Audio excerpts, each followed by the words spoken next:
네, 반갑습니다. 네, 아까 우리 이승준 잘 들립니까? 예, 우리 이승준 님께서 지금 많이 긴장하고 있는 것 같다고 하시는데 그렇게 보입니까? 저 떨고 있는 것 같습니까? 예, 예, 전에는 이보다 더 많은 성도님들 앞에서 이 말씀을 전해드렸었는데 그때는 안 떨었거든요. 네, 완도로 가서 이제 성도 수가 많지 않은 모임에서 이렇게 섬기다 보니까 갑작스럽게 많은 성도님들 앞에서 이렇게 서서 말씀드리려고 하니까 좀 긴장은 되는 건 사실입니다. 그러죠? 안 되면 사람이 아니죠. 예, 진작 이렇게 와서 감사 인사를 드려야 사실은 옳은데 광주 완도간 고속도로가 나기를 기다리다가 이렇게 좀 늦었습니다. 한 7, 8년 전에 우리 그때 당시는 서북교회 형제님들, 자매님들이 저희 완도 개포교회 그 리모델링을 이렇게 많이 해 주시려고 한 수개월 동안 왔다 갔다 이렇게 하시면서 애쓰신 보람으로 저희 완도 개포교회가 아주 아담하고 깔끔하고 오시는 분들마다 부러워해요. 우리는 이제 젖어 살고 있지만 새로 오시는 분들은 아주 좋다고 와서 좀 여기서 생활하고 싶다고 그런 분들이 많이 계시는데 실제로 오신 분들은 별로 없고 이게 다 우리 성도님들의 수고와 헌신 덕분이라고 생각이 되고 공식적으로 오늘 다시 한번 감사 인사를 드립니다. 감사합니다.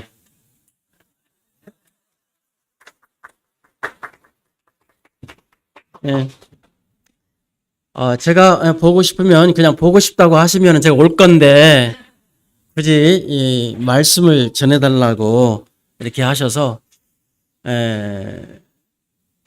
믿음 안에서 잘 섬기고 계시고 또 오늘 어제 와서 이렇게 말씀을 교제해 보니까 여러 가지로 많이 공부도 하고 또 훈련도 하고 이렇게 하시는 것을 들었습니다. 이게 잘 섬기고 있는데 제가 무슨 말씀을 드릴까 아마 이런 생각을 하게 됐습니다.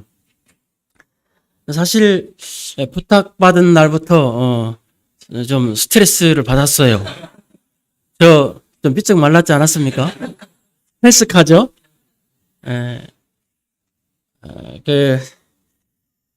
그러나 이제 주마 가편이라고 잘 달리는 말의 채찍질이라고 성도님들이 열심히 섬기고 있기 때문에 또 서스럼 없이 이렇게 말씀을 드릴 수 있지 않을까 하는 생각도 가져봅니다.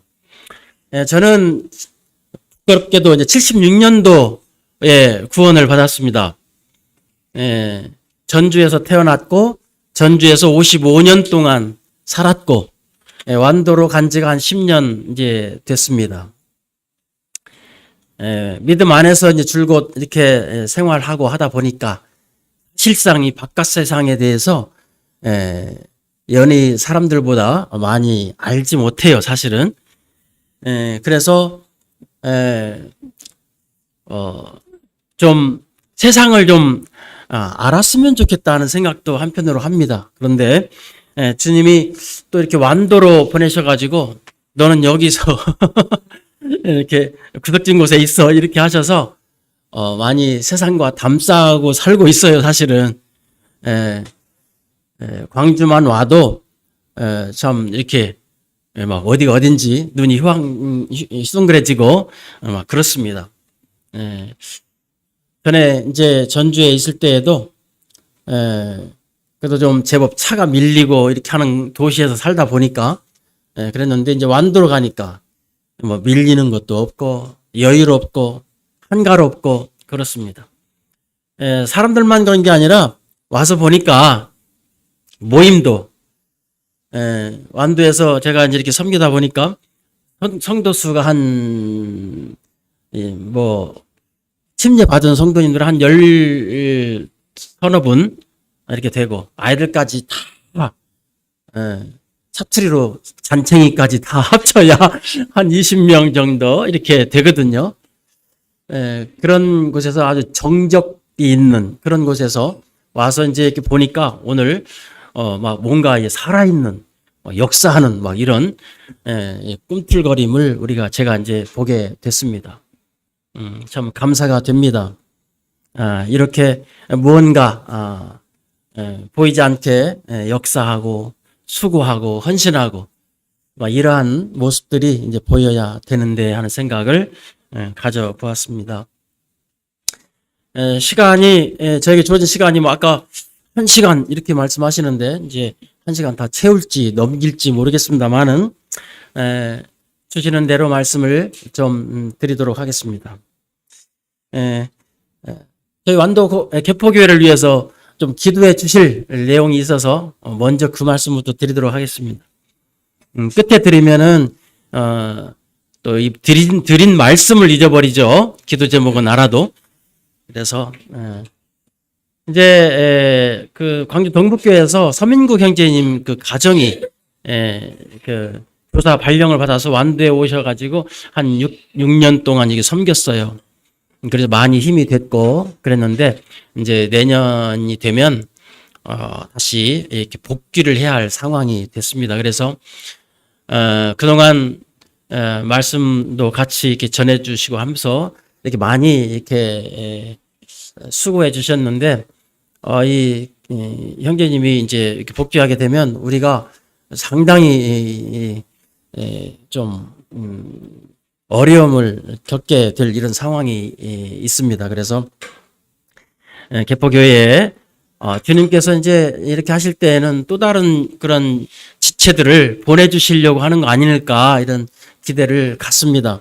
어쨌든 주님 일꾼을 좀 보내주시도록 기도해 주시고 또 한편으로는 자체적으로 좀 구원받는 영혼들이 일어나서 일꾼들로 이렇게 성장될 수 있도록 구원의 역사를 위해서도 기도해 주시기 바랍니다. 건물을 지어 주셨으면 사람들도 채워 주셔야 하지 않겠습니까?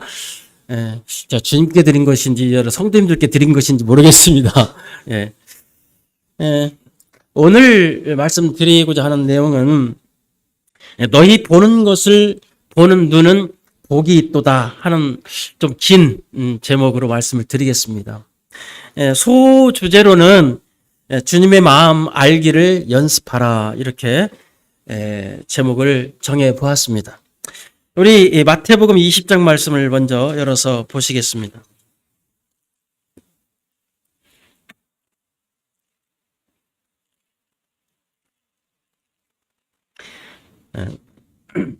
마태복음 20장 1절부터 16절에 있는 말씀을 교독하도록 하겠습니다.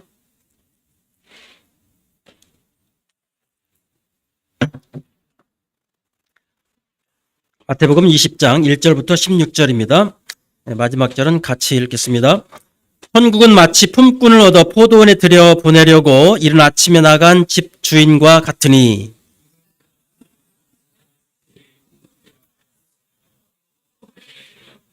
또 제3시에 나가보니 장터에 놀고 서 있는 사람들이 또 있는지라.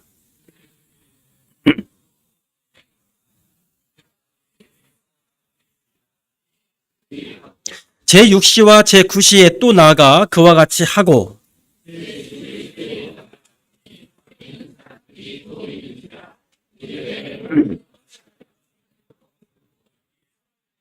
이르되 우리를 품꾼으로 쓰는 이가 없음이니이다. 이르되 너희도 포도원에 들어가라 하니라.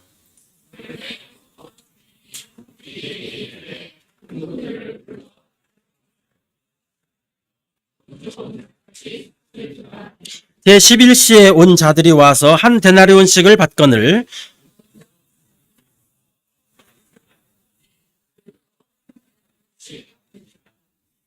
받은 후 집 주인을 원망하여 이르되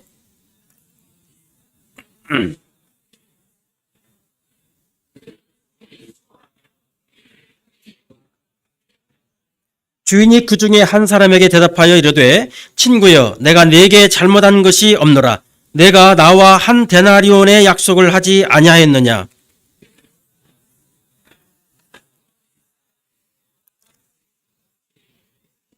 내 것을 가지고 내 뜻대로 할 것이 아니냐. 내가 선함으로 네가 악하게 보느냐. 이와 같이 나중된 자로서 먼저 되고 먼저 된 자로서 나중 되리라. 이 말씀은 이제 포도원에 들여보내진 일꾼에 관한 이야기입니다. 오늘 말씀을 드리기 앞서 우리는 많은 경우에 그 갇혀 있는 우리 자신들을 때때로 이렇게 보게 됩니다. 좌정관천이라는 말 아시죠? 우물한 개구리 이렇게 표현하고 있는데 우물 속에 들어가 있어서 하늘을 보면 그 보이는 부분이 아주 극히 일부분이죠. 마땅히 보아야 할 것들을 못 보는, 갇혀 있는. 우리 신앙생활을 하는 가운데에도 때때로 우리가 그와 같이 이렇게 갇힌 상태에서 보고 또 그렇게 신앙생활을 하는 때가 많이 있지 않나 이런 생각을 가져봅니다. 어릴 때는 어리니까 그렇다 치지만 이제 성장해서는 우리가 나라고 하는 이 세상 속에서 이제는 벗어날 필요가 있다. 그래서 성장한 사람일수록 성숙한 사람일수록 이 자기를 바라보기보다 다른 사람들을 바라보고 주변을 바라보고 이렇게 하는 것이죠. 이게 성숙한 사람의 모습인데 때때로 우리 자신들이 나 자신에 갇혀 있지 않는가 이런 생각을 가지면서 생각의 굴레에서 우리는 빠져나와야 할 필요가 있다라고 이렇게 먼저 말씀을 드리고자 합니다. 여기 본문에 보면 포도원에 들여보내진 품꾼들이 나오는데 첫 번째 이른 아침에 들여보내졌습니다. 이른 아침은 유대인들은 아침 6시부터 오후 6시까지 이렇게 이제 일을 하게 되는데 이른 아침이 6시에 해당하죠. 그 다음에 이제 거기 보면 3시 그러죠. 유대인의 시간은 우리와 6시간 차이가 납니다. 플러스 6시간 하면 우리 시간이 되겠습니다. 그래서 제3시는 아침 9시가 되겠고요. 그 다음에 제6시는 12시, 제9시는 오후 3시, 좀 대답도 좀 하시고, 제11시는 오후 5시가 되겠습니다. 그래서 각각 이러한 시간대마다 주인이 나가서 장터에서 사람들을 구해다가 포도원에 들여보냈다 하는 것입니다. 저는 이 말씀 가운데에서 여러 가지 교훈들을 아마 우리가 받을 수 있어요. 근데 다 말씀드리기는 어렵고 제가 이제 한 가지 포인트만 잡아서 말씀을 드리고자 합니다. 우리가 이 말씀을 보시면서 주목해야 할 부분이 있다고 하면 이 주인의 마음이죠. 오늘 지금 우리 상무교회 큐티가 히브리서입니까? 혹시? 맞아요? 예배 시간에 이렇게 말씀 나오는 걸 보니까 아마 큐티가 히브리서인 것 같은 생각이 들었습니다. 근데 사실 오늘 말씀 드리고자 하는 말씀과도 많이 연관이 돼 있어요. 우리가 보는 것은 보이지 않는 것이고 구하는 것도 보이지 않는 것을 구하는 우리 신앙생활 하는 사람들 그렇잖아요.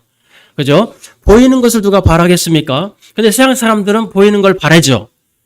보이는 것이 전부이고 보이는 것을 바라고 그렇습니다.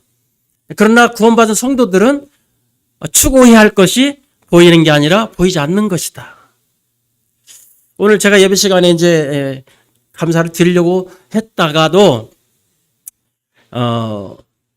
이게 말씀을 주의 집중해서 이렇게 듣다 보니까 이게 방송이 제가 이제 적응이 안 돼서 그런지는 모르겠습니다만은 저음이 너무 이렇게 저음으로 나와서 울려요. 그래서 저희 완도하고 좀 상당히 좀 차이가 있어가지고 잘 안 들리더라고요. 우리 성도님들은 잘 들으시고 아멘을 하셨는데 일부는 저도 많이 좀 놓치고 그랬어요. 그런데 왜 이 말씀을 제가 드리는지 모르겠습니다. 우리가 추구할 것은 보이는 것이 아니라 보이지 않는 것들이다. 여기 포도원에 이 일꾼들, 품꾼들을 들여보낸 이 주인의 마음.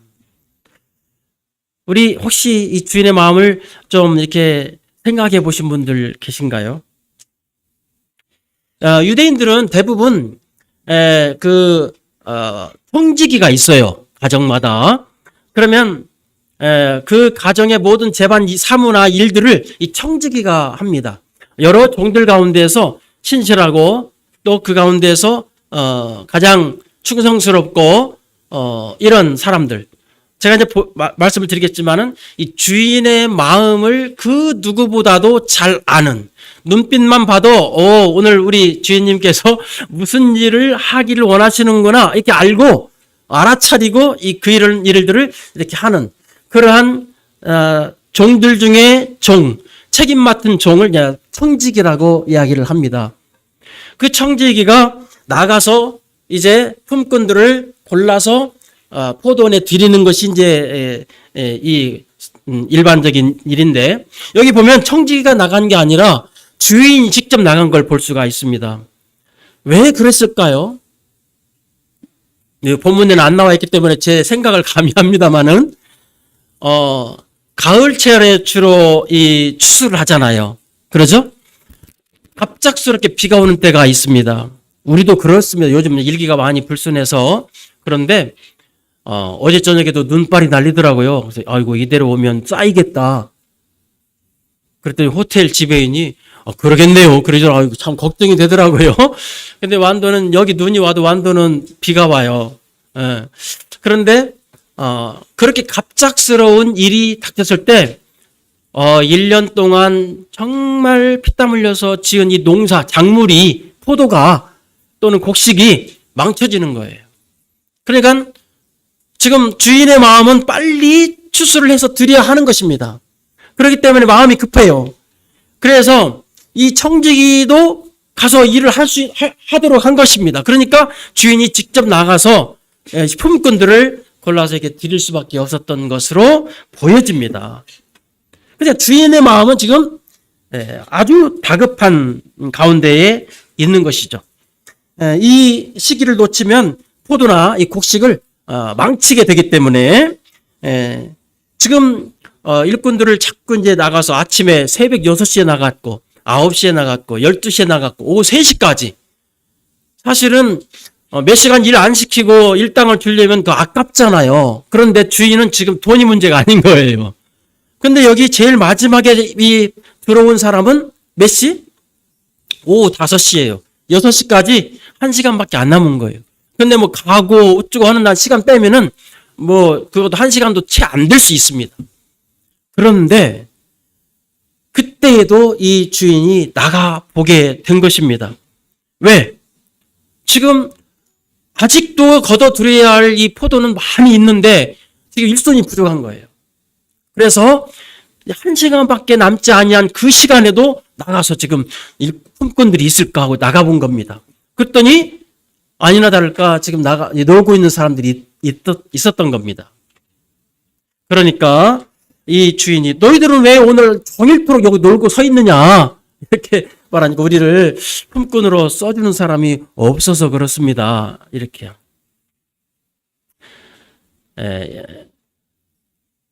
완도에도 이제 인력공사가 있어요. 그러면 아침에 나가보면 막 아주 튼튼하고 힘있고 뭔가 경력 있고 뭔가 할 만한 이런 사람들을 갖다가 이렇게 골라서 들여넣지, 아이고 그냥 빼짝 말라가지고 힘도 없는 사람, 그렇게 보이는 사람, 뭐 병약한 사람, 뭐 이런 사람들은 안 골라가요. 그러죠?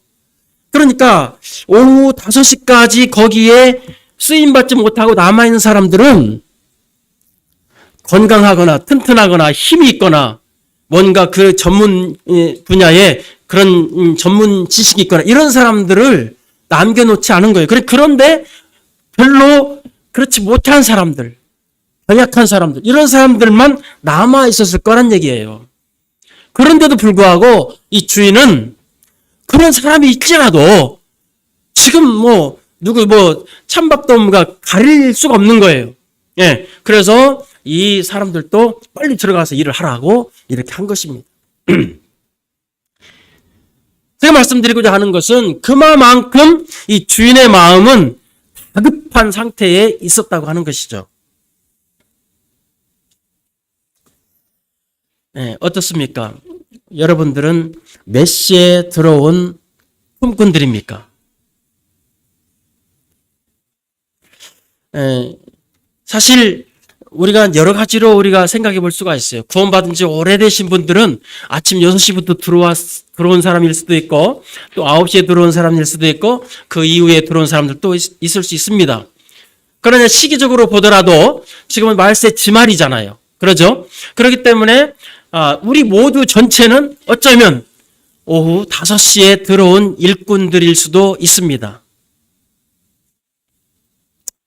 어찌 됐든지 간에 우리가 구원받았다고 하는 것은 그 은혜와 그 영광에 우리가 참여하는 자들이 되기도 했지만, 하나님의 자녀라고 하는 이 놀라운 신분을 가진 사람이 됐지만, 그 나라의 그런 하나님의 영광과 그 상속을 우리가 받을 사람으로, 이 상속자로 우리가 선택받은 사람들이기도 하지만, 그러나 일에 있어서는 품꾼으로 우리가 이렇게 포도원에 들여진 일꾼들일 수 있는데, 우리는 과연 몇 시에 이 포도원에 들여진 사람들이냐 하는 것입니다. 아마 각각 나름대로 생각해 보시면 좋겠습니다. 이 말씀이 유대인들을 향해서 한 말씀이다 이렇게 말할 수 있겠지만, 그러나 어쨌든 간에 우리도 이 말씀을 통해서 교훈을 받을 수 있어야 하겠습니다. 오늘 예배 시간에 저는 이 디모데전서 1장에 사도 바울이 고백한 말씀을 기억했습니다. 다 제가 읽을 수 없으니까 한번 읽어보겠습니다. 밑보다 모든 사람이 받을 만한 이 말이요, 그리스도 예수께서 죄인을 구원하시려고 세상에 임하셨다 하였도다. 죄인 중에 내가 괴순이라. 그러나 내가 긍휼을 입은 까닭은 예수 그리스도께서 내게 먼저 일체 오래 참으심을 보이사 후에 주를 믿어 영생 얻는 자들에게 본이 되게 하려 하심이라. 영원하신 왕 곧 썩지 아니하고 보이지 아니하고 홀로 하나이신 하나님께 존귀와 영광이 영원 무궁하도록 있을지어다. 아멘. 정말 사도 바울만 괴수이겠습니까? 나는 사도 바울만큼 그렇게 나쁜 사람은 아닐 거야 이렇게 생각하시는 분들이 계실 수 있겠습니다만은, 하나님의 눈에는 달이라도 명랑치 못하고 별도 깨끗이 못하거든. 하물며 벌레인 사람, 구더기인 우리 인생이랴 말씀하셨습니다. 그러니까 우리 모두는 사도 바울뿐만 아니라 우리 모두가 다 하나님 앞에서 참으로 부족한 자요, 구더기와 같은 자고 벌레 같은 자들입니다. 그러니까 여기 11시에 들여 보내진 이 품꾼은 아까 말씀드린 것처럼 참으로 초라하고 뭔가 부족하고 조금 병약하고 힘이 없고 나약하고 아마 그런 사람이었을 거라고 생각을 할 때 우리 자신들이 그래요. 우리가 주님 앞에 선택을 받아서 구원받았지만, 그러나 우리가 하나님 앞에서 우리 자신들을 볼 때 우리는 얼마나 형편없는 자요, 얼마나 참 무식한 사람들이고 부족한 사람들이고 만물의 찢기 같은 그러한 우리 자신들인 것을 볼 수 있습니다. 그럼에도 불구하고 하나님은 다급하시기 때문에 우리를 구원하셨고 그 당신의 일을 우리에게 맡기셨다고 하는 것입니다.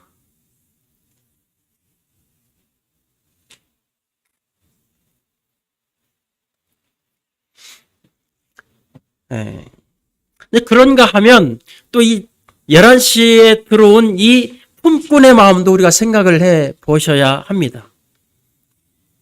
이 품꾼은 다른 사람들은 일찍 들어와서 일을 하기 때문에 이제 나중에 들어온 이 품꾼들이 일을 열심히 하는데, 아이고, 저 5시에 들어와가지고 이제 와서 무슨 일을 한다고 저러고 있어. 나는 아침 새벽 6시부터 나와서 일을 하고 있는데, 이렇게 하면서 아마 그냥 한쪽에 가서 담배도 피우고 또 무슨 간식도 먹고 좀 쉬기도 하고 땀도 훔치고 너 이제 들어왔으니까 너 열심히 일해. 뭐 이렇게 하면서 아마 했을지도 모르겠습니다. 그러나 이 마지막에 들어온 이 품꾼은 남은 시간 1시간밖에 안 되는데 오죽하면 나 같은 사람을 들여보냈으랴. 이렇게 하고 아주 최선을 다해서 일을 했을 것이라고 우리는 쉽게 짐작할 수가 있습니다. 그렇죠?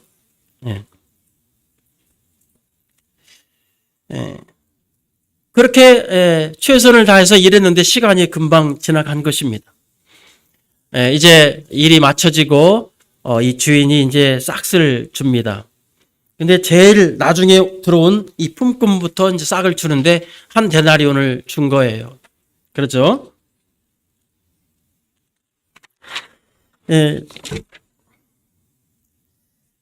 이 품꾼이 주인님께 이야기를 합니다. 주인님, 저는 5시에 들어와서 조금밖에 일 못했습니다. 그 시간도 저는 최선을 다하지 못했습니다.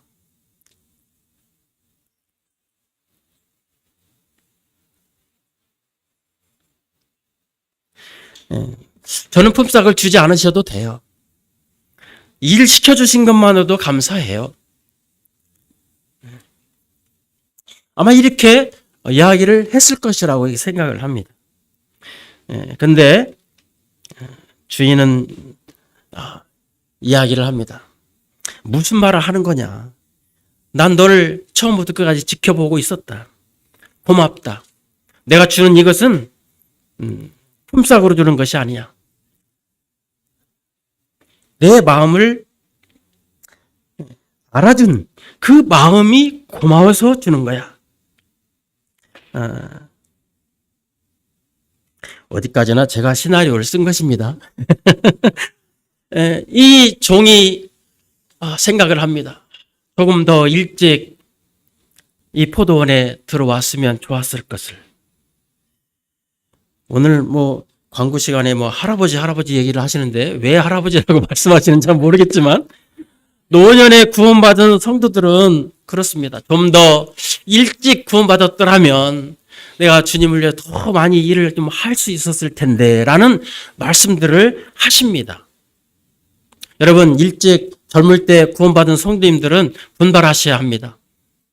나중에 나이 들고 늙어지면 힘없어서 더 이렇게 섬길 수 없는 때가 오면 후회할 수 있습니다.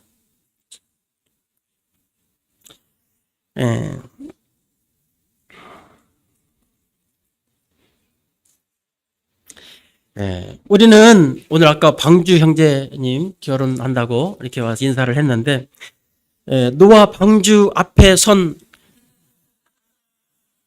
노아처럼 우리는 이 시기에 지금 살고 있어요. 120년 방주 다 지었고 이제 하나님이 문을 닫으실 때가 왔습니다. 노아는 그 앞에 서서 사람들이 정말 이 방주 타기만을 기다리고 있습니다. 마음 졸이면서. 그것이 바로 주님의 마음이잖아요. 여기 주인의 마음입니다. 곧 닫고 싶지 않지만 닫을 수밖에 없는 이러한 상태에 있습니다. 여러분, 나는 몇 시에 이 포도원에 들여보내진 일꾼이라고 생각을 합니까? 6시, 아침 6시에 들여보내진 품꾼처럼 느슨한 마음으로 이렇게 살고 있지는 않으신가요? 주어진 시간이 제한되어 있으니까 두 번째 장면으로 넘어가 보겠습니다. 누가복음 12장 보겠습니다.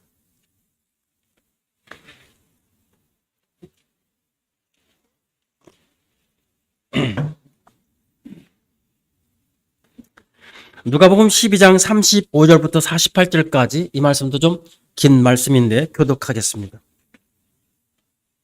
찾으셨죠? 35절 허리에 띠를 띠고 등불을 켜고 서 있으라.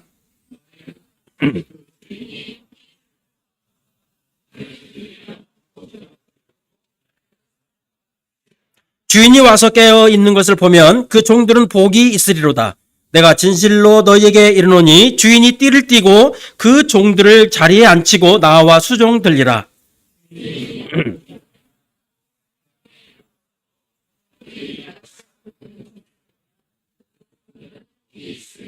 너희도 아는 바니 집 주인이 만일 도둑이 어느 때에 이를 줄 알았더라면 그 집을 뚫지 못하게 하였으리라.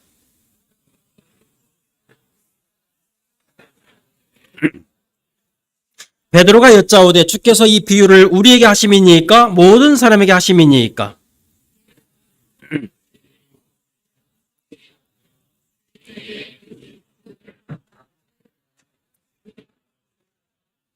주인이 이를 때에 그 종이 그렇게 하는 것을 보면 그 종은 복이 있으리로다.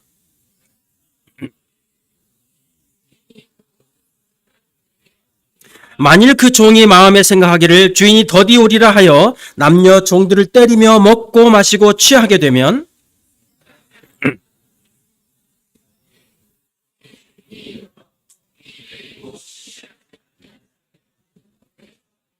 주인의 뜻을 알고도 준비하지 아니하고 그 뜻대로 행하지 아니한 종은 많이 맞을 것이요.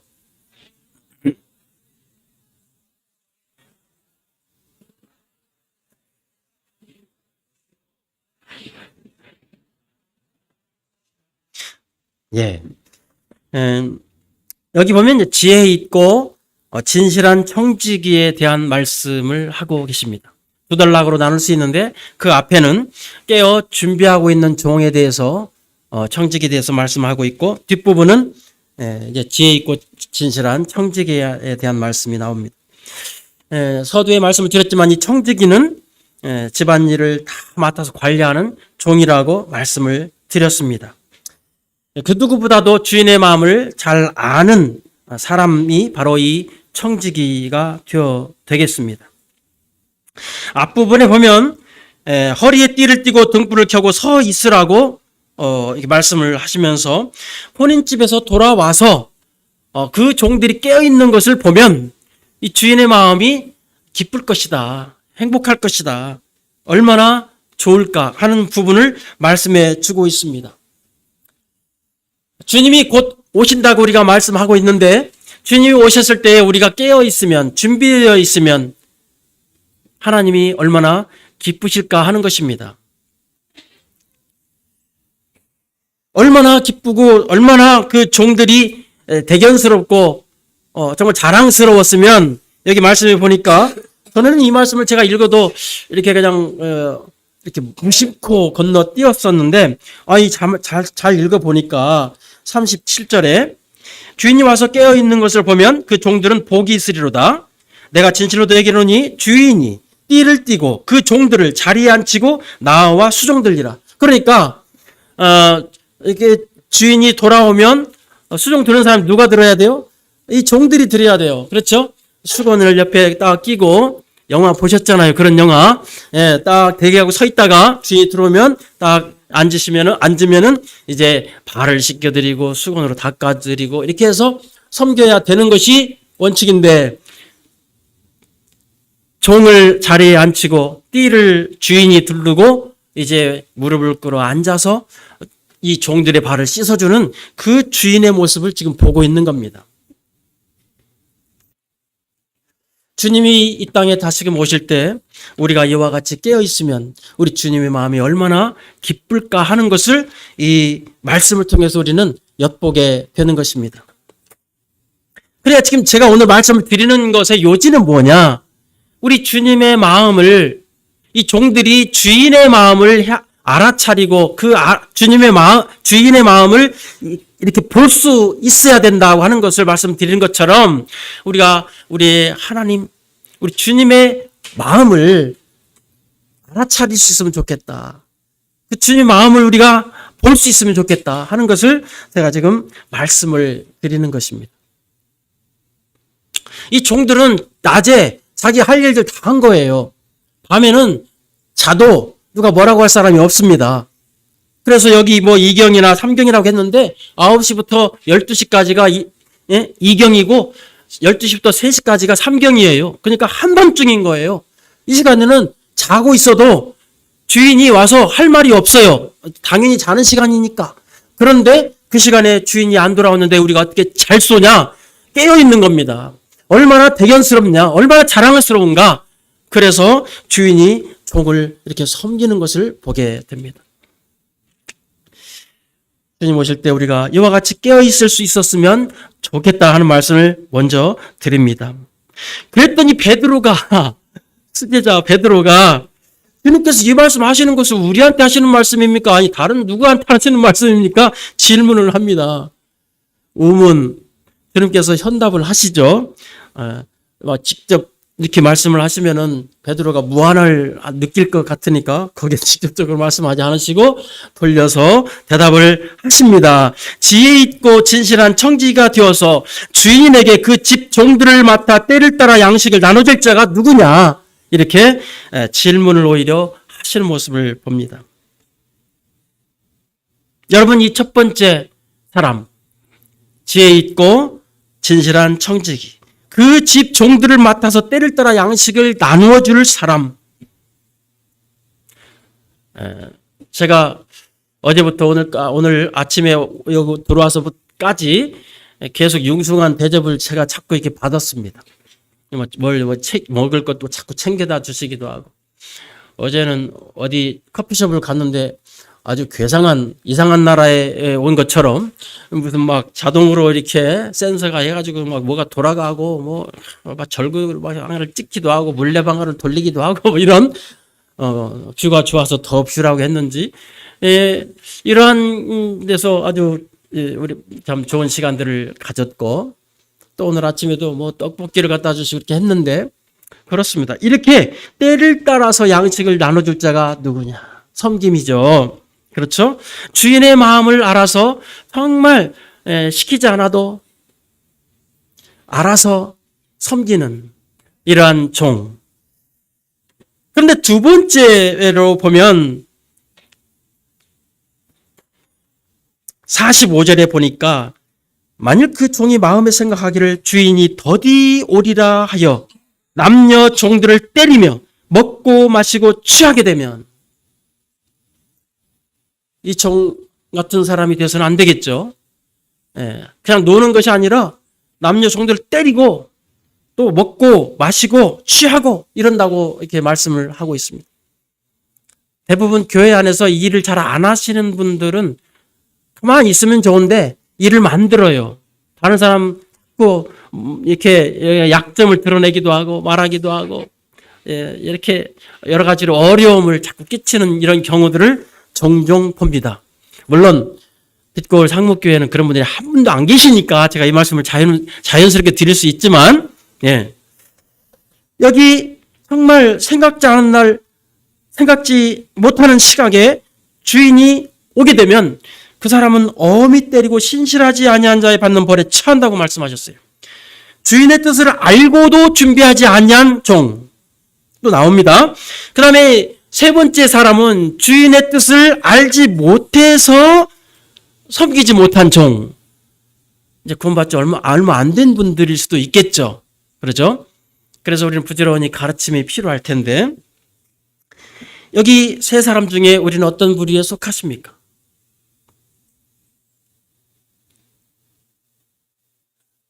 주인이 원하는 종은 어떤 종일까요? 그거 왜 물어? 다 아는 것을 이렇게 말씀하실지 모르겠습니다.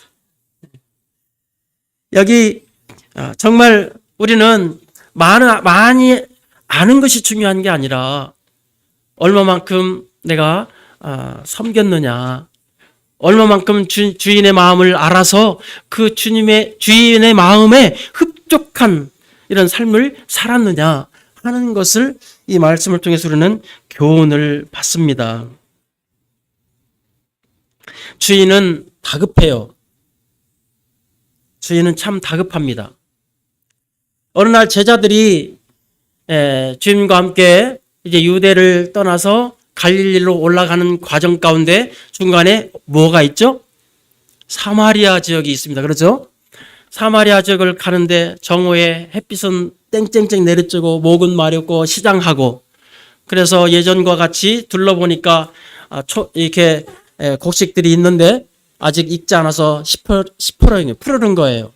제자들이 말하기를, 아직 이거 잘라 먹으려면 아직도 넉 달이 지나야 추수 때가 오게 되겠다. 이렇게 이야기를 합니다. 그 말을 주님이 알아들으시고 말씀하시기를, 너희들은 넉 달이 지나야 추수 때가 올 것이라고 말하지만 눈을 들어서 밭을 보라. 휘어져 추수하게 되었다. 이제 지금 거둬들이지 않으면 곡식 나락이 다 떨어질 때가 되었다. 그래서 추수할 일꾼들을 보내달라라고 기도할 것을 이렇게 말씀하시는 말씀을 보게 됩니다. 그렇죠? 우리는 제자들과 같은 마음을 갖고 있어요. 주님 오신다고 말은 하지만 이거 아직도 10년은 더 있어야 될 거야. 아직도 한 20년은 더 있어야 될 거야. 우리는 먼 미래를 바라보고 준비하고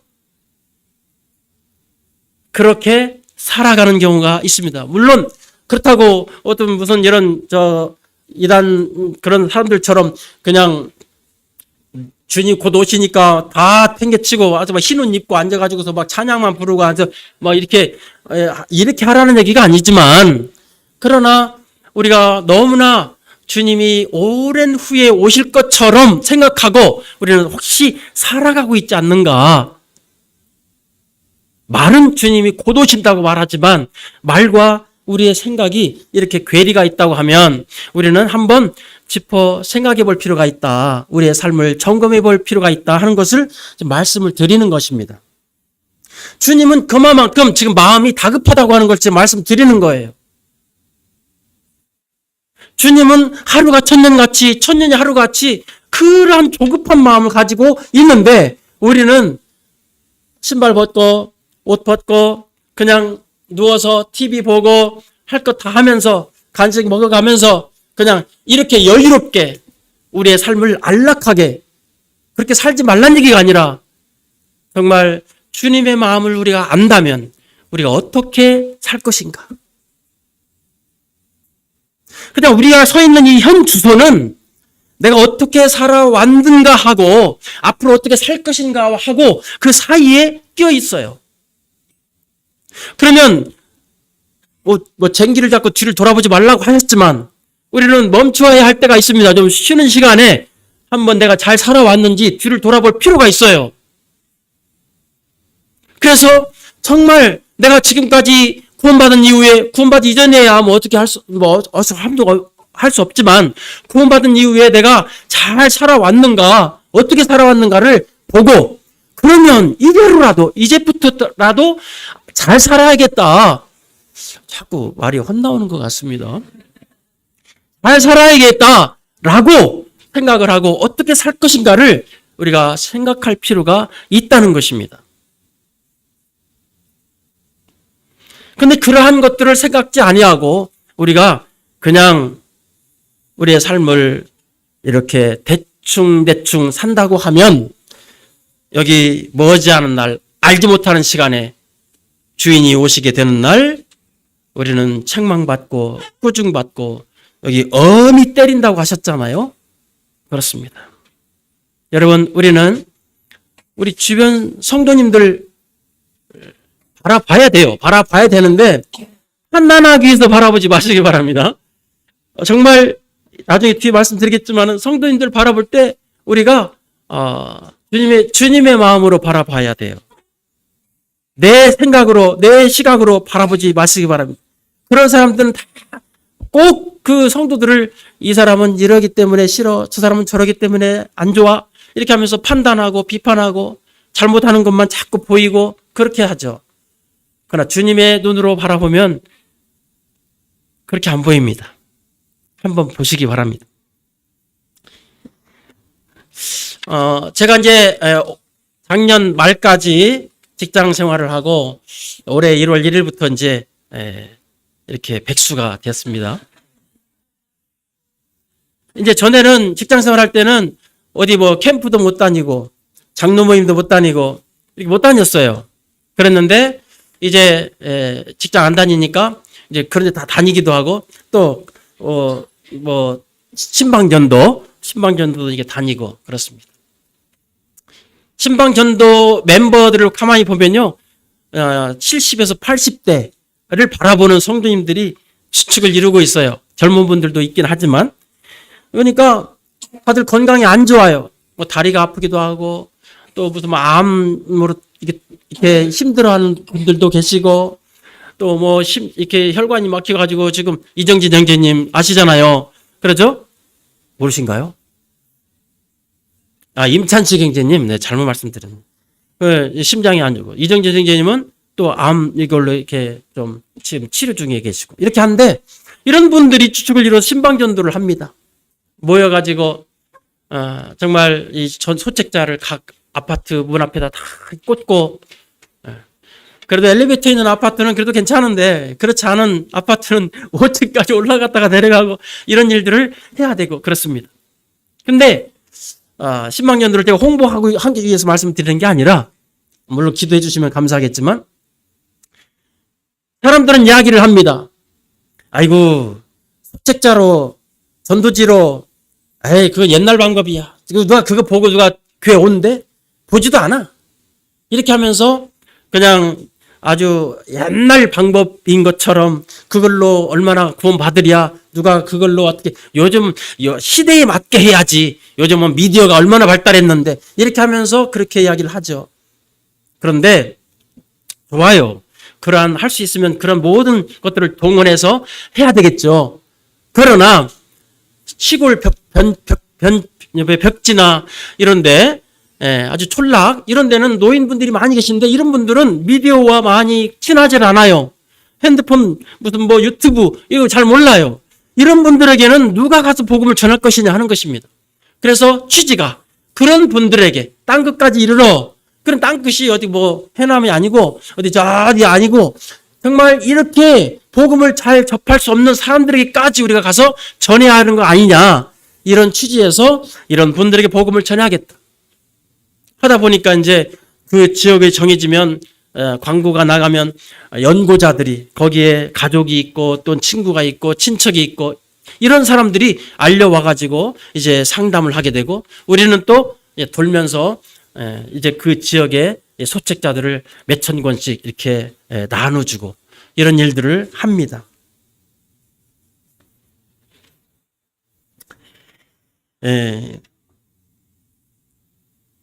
우리는 이 신방전도를 주님 오실 때까지 할 수 있도록 해달라고 기도하고 있고 또 큰 변수가 없는 한 그렇게 하려고 합니다. 저 개인적으로는 주님 오실 때 제가 이 소책자에게 꽂고 있는 때에 그 시간에 주님이 오시기를 기도하고 있습니다. 그게 깨어있는 거잖아요. 그죠? 예. 근데 뭐 잠자고 있고 뭐 놀고 있고 이렇게 할 때 주님 오시면 부끄럽잖아요. 그러니까 정말 깨어있을 때, 일하고 있을 때 주님 오시기를 우리 그렇게 기도하셔야 됩니다.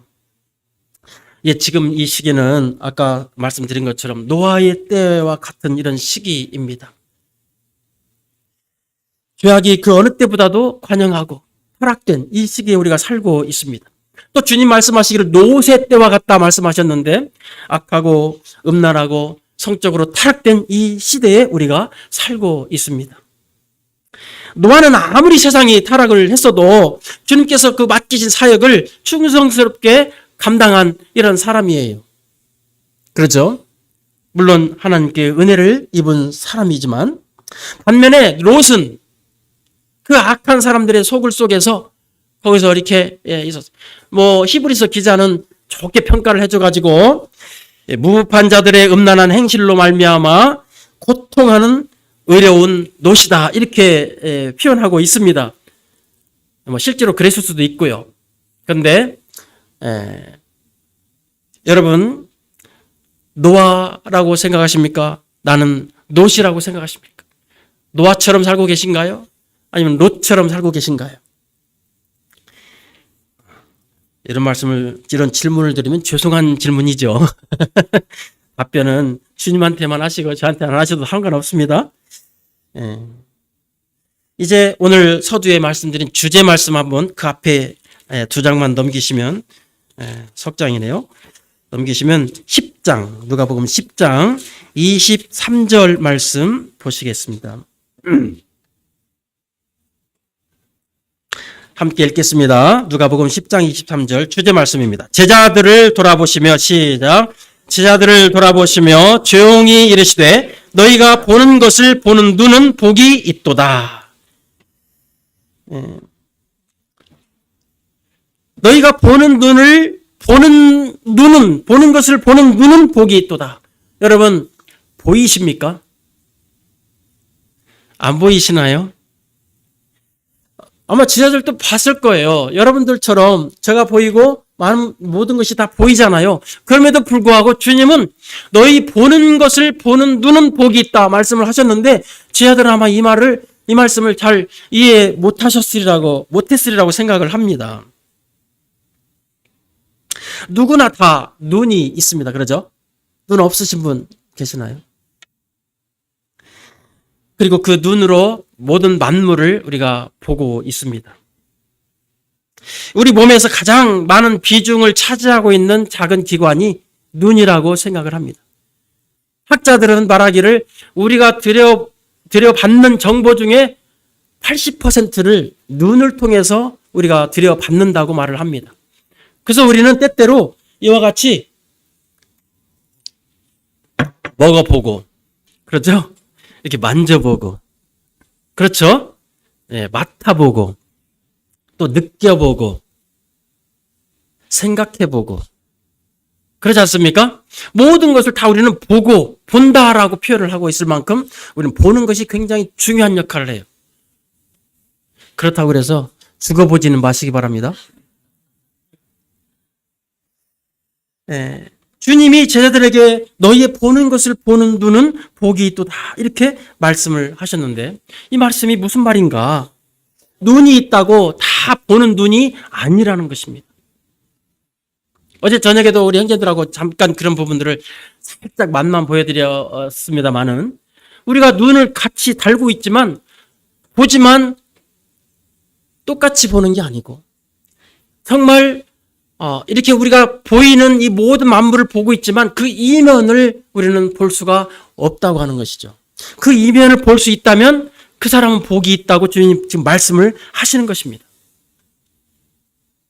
제 말이 어려운가요? 너무 쉽죠. 예. 예. 그래서 주님이 오늘 예배 시간에도 그런 말씀이 정말 우리가 바라는 것은 보이는 것이 아니요 보이지 않는 것이다. 모세가 바라했던 것이 이 땅의 것들 이런 것이 아니라 보이지 않는 그 나라, 그 세계, 그 하나님의 영광 이것을 바랬기 때문에 이 땅에서 고난받기를 자초했다. 이렇게 우리가 지금 하고 있지 않습니까? 모르는 바가 아니잖아요. 그래서 우리는 오늘 제가 이 부분을 한 번 더 지금 강조해 드리고 있습니다. 정말 주님이 원하시고 바라시는 것이 무엇인지 그 주님의 그 마음 정말 다급한 마음 그 주님의 정말 우리에게 바라시는 그 마음을 우리가 볼 수 있어야 된다. 알아차릴 수 있어야 되겠다 하는 것입니다. 효자는 어떤 사람이 효자죠? 부모님께 아파트 사주는 사람, 자동차 사주는 사람, 막 달달이 돈 100만 원씩 보내주는 사람 용돈으로 그게 효자인가요? 그럴 수 있죠. 그러죠? 저도 그런 자식이 있었으면 좋겠습니다만은, 예, 그럴 수 있지만, 그러나 진정으로 효자는 어떤 사람이 효자? 부모의 마음을 아는 사람, 아는 자녀, 그게 효자예요. 그러지? 정말 하나님의 마음을 아는 사람, 그게 진정한 효자란 말이에요. 다시 말씀드리면 성숙한 사람이라는 것입니다. 하나님 말씀 많이 아는 사람, 암송하는 사람, 열심히 일하는 사람, 이렇게 헌신하고 봉사하는 사람, 물론 그럴 수 있어요. 그렇지만은 성숙한 사람이 그런 일도 하지만 그렇다고 해서 성숙한 사람은 아니라는 것입니다. 그래서 우리는 주님이 보는 시선으로 모든 만물을 볼 필요가 있다 하는 것을 지금 제가 말씀드리는 것입니다. 여기 오늘 말씀드린 지혜 있고 진실한 청지기 5시에 들여보내진 품꾼이 그 품꾼은 주인의 그 마음을 이렇게 들여다본 사람이에요. 주인의 마음을 아는 사람이에요. 오늘 우리 자신들도 좀 그런 사람들이 되었으면 좋겠습니다. 그런 사람들인데 제가 말씀을 이렇게 또 드리는 것 같아요. 예, 그래서 오늘 제가 강조해 드리는 말씀 그거예요. 원 포인트입니다. 여러 가지 말씀 안 드려요, 제가. 따라서 하겠습니다. 하나님의 시선으로 보라. 하나님의 관점으로 보라. 팔복 중에 첫 번째 복이 무엇인지 아십니까? 에이, 그거를 몰라. 형제님은 참 그런 유치한 질문을. 팔복 중에 첫 번째 복이 심령이 가난한 자. 심령이 가난한 자는 하나님의 시선으로 나를 본 사람이에요.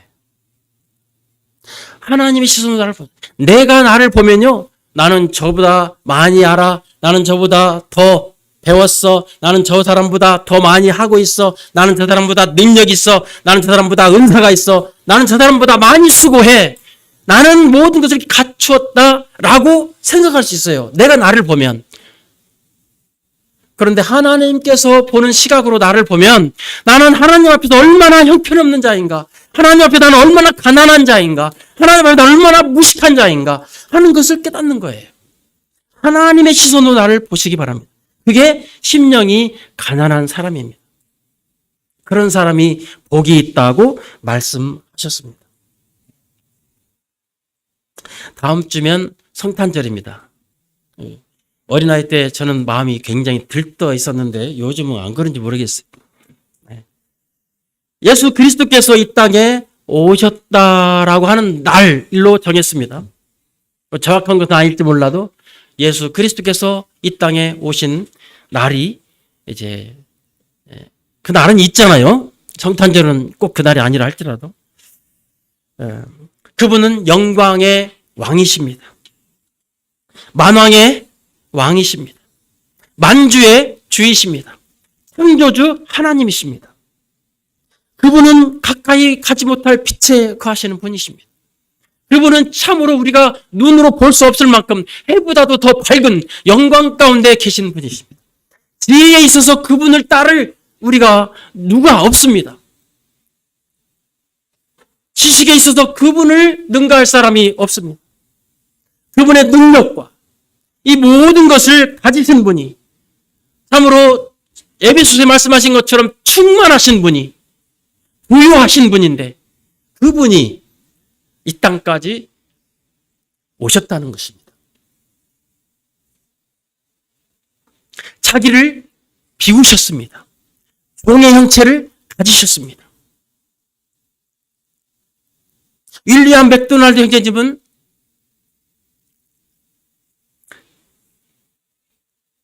그렇게 말씀하셨습니다. 할 수 있는 대로 더 깊이 내려가라. 주님께서는 그보다 더 내려가셨다. 이렇게 말씀하셨습니다. 우리는 이런 주님을 우리가 아는 것이 필요합니다. 우리는 주님 얼마나 아는가. 주님이 그와 같은 분이신데 이 땅까지 오셨고 지하까지 내려가셨다고 하면 우리는 얼마나 더 내려가야 할까? 겸손은 그것을 겸손이라고 말합니다.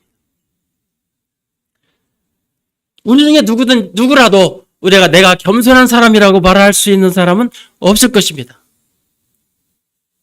겸손이라는 단어는 주님에게나 어울리는 단어입니다. 여러분, 갈라디아서 5장에 보면 성령의 열매가 나오죠? 몇 가지? 9가지. 첫째가 사랑, 조금 큰 소리로. 그 다음에 희락, 화평, 오래 참음, 자비, 양선, 온유, 충성, 절제. 아유, 훌륭하십니다. 예, 훌륭하십니다. 그지 뭔가 좀 모자란 것 같지 않으세요? 왜 9가지만 말씀을 하셨을까 생각하지 않으세요? 한 가지가 부족한 것 같지 않으세요? 뭐가 좀 끼어 들어갔으면 좋겠습니까? 누구십니까? 말씀하신 분? 누가? 좀 자신 있게 좀 말씀해 보세요. 무엇이라고요? 겸손. 아까 주일학교 여기 시간에 상품 나눠주더만 혹시 남았어요? 이따 드리세요. 네. 이 겸손도 그 성령의 열매 가운데 포함되었을 것이라고 좀 짐작할 수 있는데 보니까 없어요. 겸손이. 왜 그랬을까? 성경이 좀 잘못됐을까? 누락됐을까? 여러분은 이 부분에 관해서 생각해 본 적 있으십니까? 왜 그럴까? 저는 생각을 하는 가운데 이런 결론을 내렸습니다. 겸손은 열매가 아니라 뿌리다.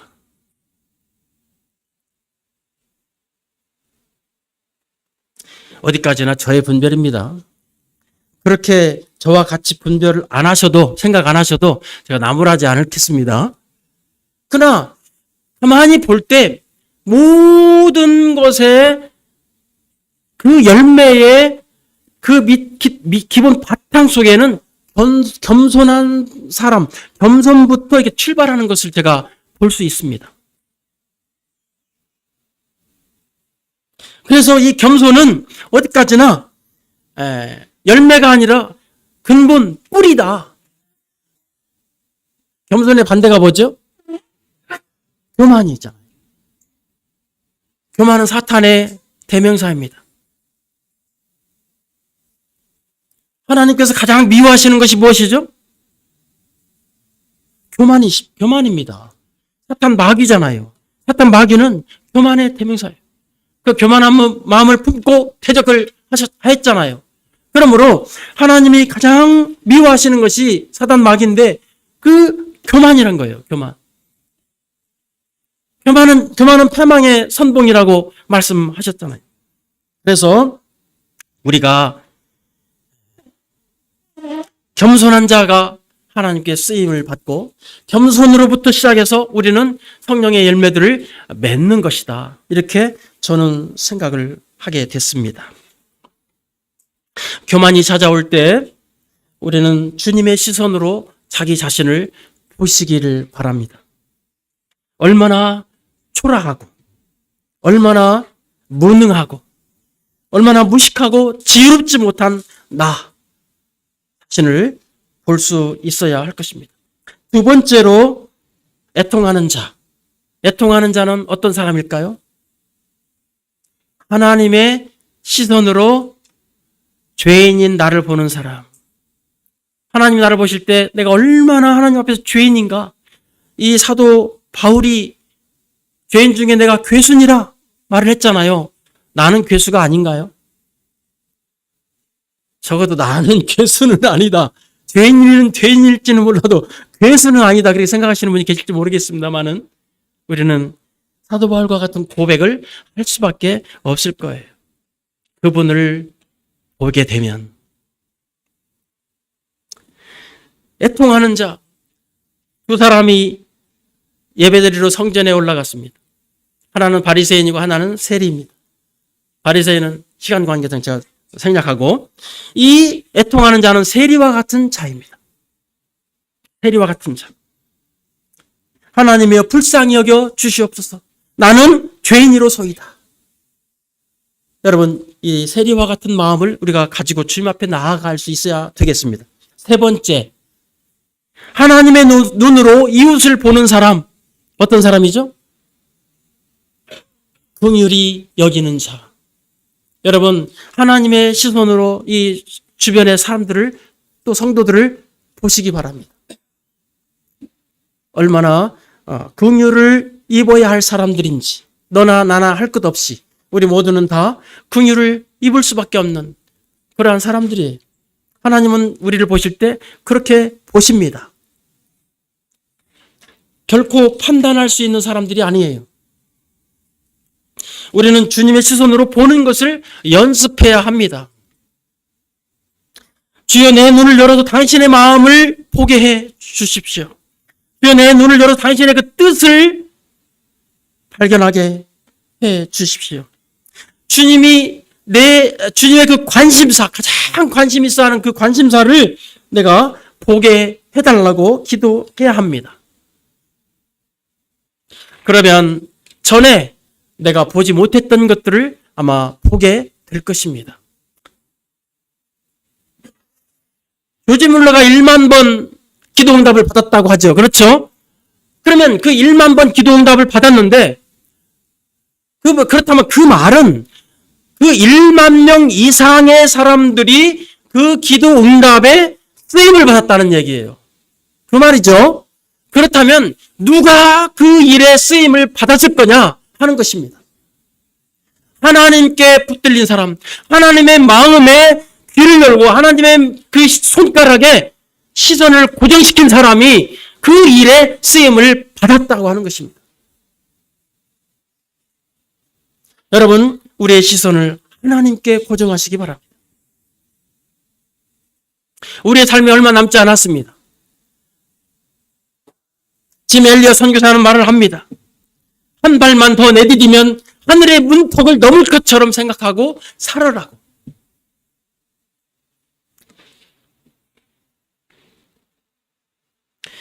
우리가 주님의 마음을 알지 못해서 취소된 주님의 일은 얼마나 많을까. 오늘 또 우리는 그 하나님의 음성을 듣고자, 그 하나님의 손가락을 보고자 하박국처럼 성로에 올라가야 할 것입니다. 주님께서 가르친 곳이 무엇이며 주님께서 누구를 가리키고 있는지 그 손에 주목할 필요가 있습니다. 이제 마지막으로 한 말씀만 더 드리고 마치겠습니다. 시간이 많이 갔네요. 저는 한 50분만 하면 될 거다 생각했는데 생각 이상으로 지연이 됐습니다. 요한계시록 3장에 보시면 찾지 않겠습니다. 원래 찾으려고 했는데 라오디게아 교회가 나옵니다. 말세 지말의 교회라고 우리가 지칭하지요. 오늘의 세태를 말하는 교회라고 말하고 있습니다. 그렇죠? 라오디게아 교회. 이 교회의 문제점이 두 가지가 있는데 첫 번째는 차지도 뜨겁지도 않은 교회. 개인적으로는 차지도 뜨겁지도 않은 신앙. 여러분, 가마솥에 들어있는 개구리가 점점점 온도가 올라가는 것을 느끼지 못한 채 계속 그곳에 있다가 처음에는 따뜻하다, 따뜻하다, 더 따뜻하다 할지 모르지만 어느샌가 자기 몸이 익어져 간다고 하는 사실을 알지 못한 채 그곳에 있는 개구리처럼 우리는 그 환경에 젖어서 우리 살고 있지는 않는지. 이 라오디게아 교회 성도들이 그렇게 살았습니다. 현실에 만족하면서 적당하게 타협하면서 눈 멀고 벌거벗었고 가난하고 가련한 자기 모습들을 알지 못하고 깨닫지 못한 채 개구리처럼 그렇게 살았던 것입니다. 그리고 두 번째 문제점이 뭡니까? 나는 부자라, 부유하여 부족한 것이 없다. 이렇게 말을 하는데 주님은 말씀하시기를 방금 말씀드린 것처럼 얼마나 곤고하냐 너는, 얼마나 가련하냐, 얼마나 눈멀었느냐, 얼마나 벌거벗었느냐 라고 말씀하고 있다는 것입니다. 그래서 이제는 안약을 사서 눈에 바르고 불로 연단된 금을 사서 챙기고 그 다음에 흰 옷을 사서 입어서 부끄러운 것을 가리우라고 이렇게 말씀하시는 주님의 강력한 이 호소의 말씀을 우리가 보고 있는 것입니다. 여러분, 하나님의 시선으로 자신을 보시기 바랍니다. 하나님의 시선으로 우리 성도들을 보시기 바랍니다. 하나님의 시선으로 이웃을 보시기 바랍니다. 얼마나 할 일들이 많은지, 얼마나 우리의 사랑을 기다리는 영혼들이 많은지. 이거는 여러분들에게 말씀드린 게 아니라 저 자신도 마찬가지예요. 제가 이렇게 말씀을 드리고 있지만 저는 잘하고 있기 때문에 말씀드린 게 아니라 우리 모두가 다 교훈을 받아야 하겠죠. 이 땅에서의 삶은 잠시 우리에게 맡겨진 것이지 내 것이 아닙니다. 아시죠? 맡겨진 거예요. 지금 내게 주어진 모든 것들, 나에게 주어진 은사들, 내가 가진 재물들, 또 내가 가지고 있는 어떠한 지식이라든지 그 어떠한 여타의 모든 것들, 내가 가지고 있는 직장이라든지 그 모든 것들이 하다못해 나의 자녀들까지도 내 것이 아니라 주님께서 나에게 잠시 맡겨준 것이라고 하는 것을 잊지 마시기 바랍니다. 요즘 제가 흥얼거리면서 자주 부르는 노래가 있습니다. 잘 못 부르지만 한번 불러보겠습니다. 내가 사랑하고 붙잡는 모든 것 나의 것은 전혀 없어요. 예수께서 내 삶 위해 허락하셨죠. 왜 날 사랑하시는가요?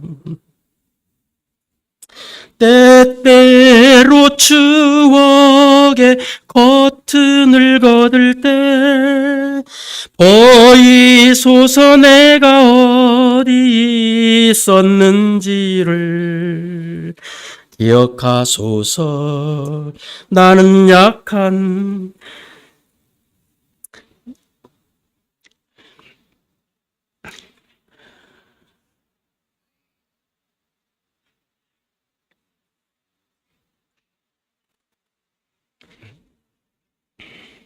인간입니다. 나로 하여 기억하게 하소서.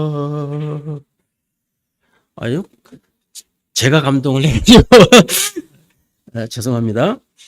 주님이 오시면 우리는 고스란히 돌려드려야 합니다. 주님께서 우리 성도님들의 마음 눈을 열어서 하나님의 기이하신 것들을 볼 수 있게 해주시기를 기도합니다. 두서없는 말씀을 경청해 주셔서 감사합니다. 잠시 기도드리고 마치겠습니다.